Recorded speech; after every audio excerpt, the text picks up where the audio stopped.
Hello दोस्तों, भारत के लगभग 80% लोगों में सेलेनियम की कमी है। और ये सेलेनियम और ट्रिप्टोफैन ये वही चीज़ें होती हैं दोस्तों, इनको बॉडी खुद प्रोड्यूस नहीं कर सकती, तो ये बाहर से लेनी होती हैं। इसी की वजह से लोगों में वीक इम्यूनिटी होती है, हेयर फॉल होते हैं, मूड स्विंग होते हैं, जैसे लोग डिप्रेशन में चले जाते हैं, या इनफर्टिलिटी की जो दिक्कत आती है वो इन्हीं वजह से आती है, क्योंकि जो सेलेनियम ट्रिप्टोफैन जो कंटेंट होता है ये हमें बाहर से लेना पड़ता है। इसके लिए दोस्तों हमें सिर्फ 2 चम्मच रोज़ सनफ्लावर सीड की ज़रूरत पड़ती है, और इससे हमारी ये कमी पूरी हो जाती है। अगर मैं ट्रिप्टोफैन की बात करूं तो इससे जो हमारे जो मूड स्विंग होता है या कोई डिप्रेशन वाली दिक्कत होती है तो वो दूर हो जाती है।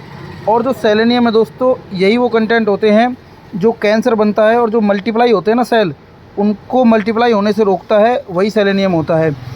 इसलिए वैसे तो इसकी मात्रा की बहुत कम ज़रूरत होती है शरीर को, लेकिन ये ज़रूरी बहुत होता है। तो कहने का मतलब है दोस्तों, ये सिर्फ छोटा सा एक बीज नहीं है, ये एक कंप्लीट सुपर फूड है। क्योंकि दोस्तों आपको मैंने बताया, इसमें नेचुरल मूड बूस्टर भी होते हैं। जैसे किसी को स्ट्रेस होता है या फिर जो डिप्रेशन में होता है, तो ये उसके लिए अच्छा होता है, क्योंकि इसमें जो ट्रिप्टोफैन नाम का जो मैंने बताया था आपको, ये एक अमीनो एसिड होता है जो कि प्रोड्यूस करता है सेरोटोनिन। ये एक हैप्पी हार्मोन होता है, और हैप्पी हार्मोन फिर हमें अल्टीमेट मतलब खुशी देता है। तो उस वजह से स्ट्रेस को कम करने के लिए भी इसका काम होता है। दूसरा दोस्तों, ये हार्मोनल बैलेंस में भी काफ़ी काम आता है। वो कैसे? क्योंकि हार्मोनल बैलेंस ये जैसे इसमें एक लिग्नैन नाम का एक कंटेंट होता है, जो ग्रुप होता है, और वो जो लेडीज़ में जैसे पीसीओडी या मेनोपॉज में जब कोई दिक्कत होती है तो उसके लिए ये फ़ायदेमंद रहता है। अब दोस्तों इसकी हम बात करते हैं खाने के तरीके के बारे में। वैसे तो इसे रोस्ट करना कोई गलत नहीं है, लेकिन इसे आप ज़्यादा रोस्ट नहीं कर सकते। अगर आप इसे ज़्यादा रोस्ट करोगे या ज़्यादा गर्म करोगे तो इसके जो विटामिन ई वगैरह हैं वो ख़त्म हो जाएंगे, और जो गुड फैट्स इसके अंदर होते हैं वो डिस्ट्रॉय हो जाएंगे। इससे फिर कोई फ़ायदा नहीं रहता, क्योंकि इसकी दूसरा दोस्तों, इसकी जो लिमिट है रोज़ की, वो आप 30 ग्राम ले लो, 30 ग्राम तक, या फिर 2 चम्मच, इससे ज़्यादा नहीं होनी चाहिए। ये एक दोस्तों एक नेचुरल सनस्क्रीन की तरह काम करता है। क्योंकि इसके अंदर विटामिन ई वगैरह होते हैं, तो एक नेचुरल सनस्क्रीन की तरह काम करता है। दूसरा दोस्तों, एक जो पेड़ होता है, जैसे मान के चलो आप इसे अगर लगा लेते हो, तो एक जो पेड़ होता है इसका, उस पे लगभग 2000 सीड के आसपास आ सकते हैं। तो अगर आप ये लगा लेते हो अपने घर में, तो आप मान के चलो एक मिनी फैक्ट्री लगा लिया अपने घर में, जो एक तरह से सनस्क्रीन की तरह काम करेगी। दूसरा, शायद आपको जानकारी हो या नहीं हो, लेकिन इसके जो सनफ्लावर होते हैं, जो सनफ्लावर का जो ये पेड़ होता है, वो फॉलो करता है सूरज को। मतलब जैसे आपने घर में अपने लगा दिया, तो जिस तरफ सूरज जाएगा उस तरफ ही वो सिर मोड़ लेते हैं, मतलब उस तरफ ही मुड़ जाते हैं, उसकी जो हेड होता है। तो उस इसकी वजह से इनकी जो मतलब पोटेंशियल है, या फिर जो एनर्जी इन्हें मिलती है, क्योंकि सारी चीज़ें एनर्जी सूरज से मिलती है, तो इस वजह से ये ज़्यादा हेल्थी और तंदुरुस्त, मतलब ज़्यादा ये जो बीज है वो ज़्यादा अच्छे होते हैं।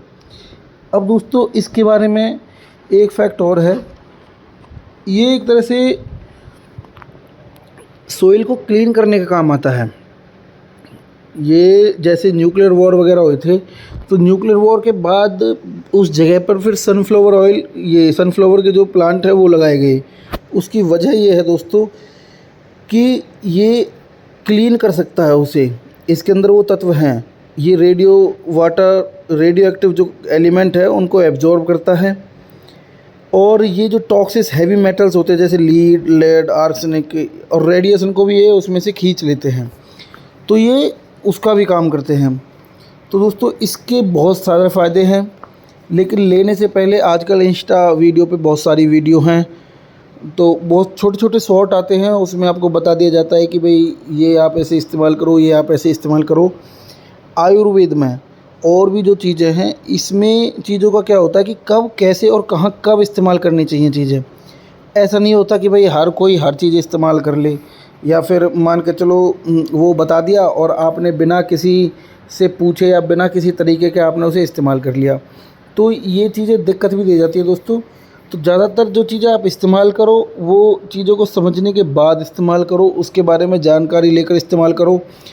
हो सके तो अपने यहाँ जो पंसारी है उससे बात करो, क्योंकि पंसारी को इन चीज़ों का ज़्यादातर जानकारी होती है। अगर आप इंस्टा पे भरोसा ना करके अगर आप पंसारी के पास भी जाओगे और उससे पूछोगे कि ये बात है, इसके लिए मुझे क्या करना चाहिए, तो वो भी बता देता है। धन्यवाद दोस्तों।